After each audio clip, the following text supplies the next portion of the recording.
This is the Bahamas Tonight, the Northern Edition. Good evening, all. I'm Shasheena. Rolle. As always, it is so great to have you with us. Topping news, 30 security officers now out of jobs at the Grand Lucayan Resort, and union officials say this is just the beginning. Commonwealth Union of Hotel Services and Allied Workers telling ZNS News that the hotel is outsourcing the department to a privately owned company. And while the terminated workers can be transferred, their pay will be cut nearly in half. Now the union is preparing to hold a strike vote tomorrow, but tonight some of those terminated workers are speaking out. Tears flowed as security officers who were let go during a termination exercise at the Grand Lucayan Resort on Tuesday evening came to grips that they are now out of jobs. Stephanie Wilson talks about hearing the bad news from an official at the island's premier hotel property, while terminated worker Austin Wood says this situation is just devastating. I came to work, I said I was going to work 5 years to your establishment.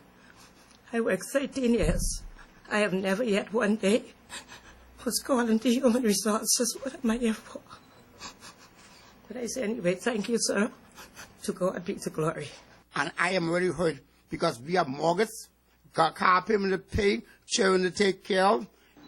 30 workers in total now without jobs. President of the Commonwealth Union of Hotel Services, Michelle Dorset, contends that this is only the first phase. However, she says what is so disappointing is the fact that the hotel terminated these workers without any regard for the union or the proper process.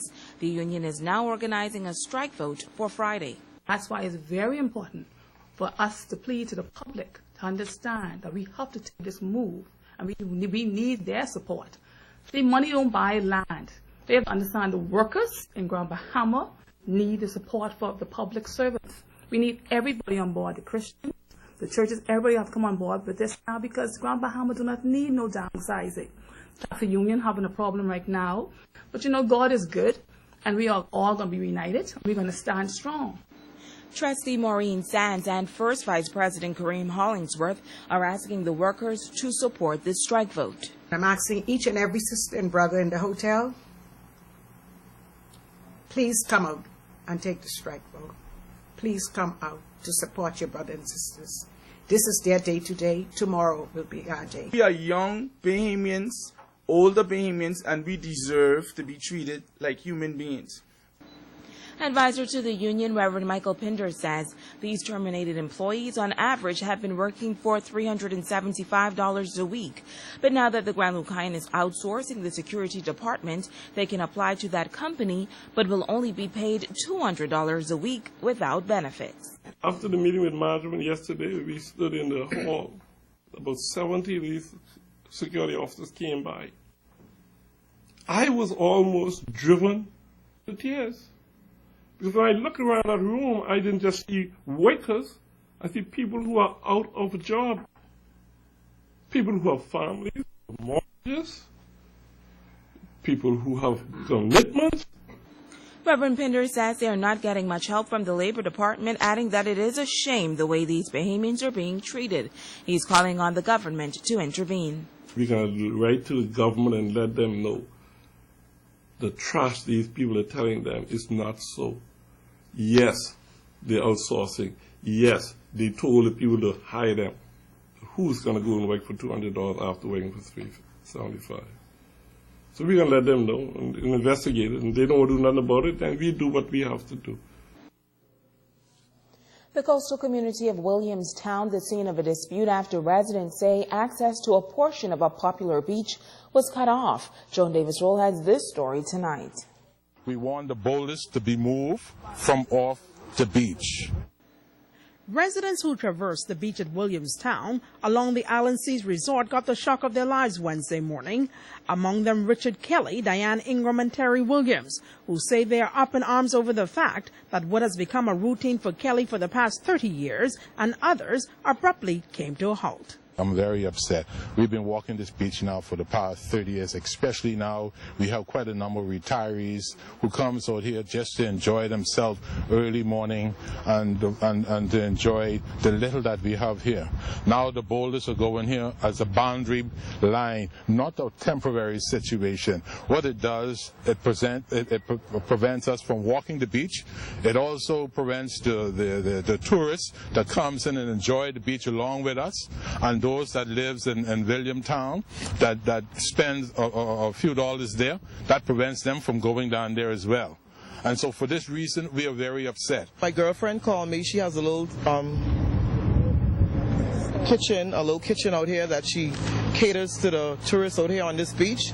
She has been approved by all the government officials to have her kitchen out here on the beach. And she called me last night and she said that she was told to have the little kitchen removed and that they gonna put the gate more like in a certain way. When I came out here and I saw what was going on, the letter that I got from technical department concerning the boundary lines and stuff, and also the plot map to show the maintenance manager where the boundary lines are, and the approval from the technical department that, because the boundary line, one side is Port Authority, not Port Authority, one area is bonded and one area is the government.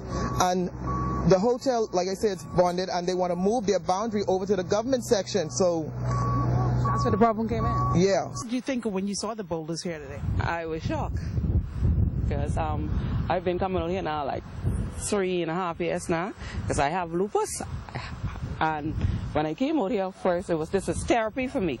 When I came out here, I couldn't walk. I was hummed on and crippled up and everything. I was terrible, and look at me now. What do you like to see happen in terms of these boulders? Remove today. The police were on alert as residents called for answers. The avid beachgoers noted that while they welcome development, they are also concerned about the Bahamas being for Bahamians.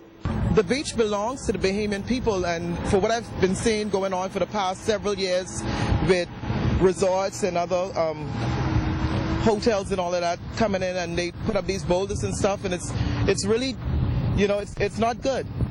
The beach is for the Bahamian people, and I want to stand up with the Bahamian people to make sure that we have access to these beaches. It just seems as if we're just losing everything that we have here in the Bahamas, and we're sick and tired of it.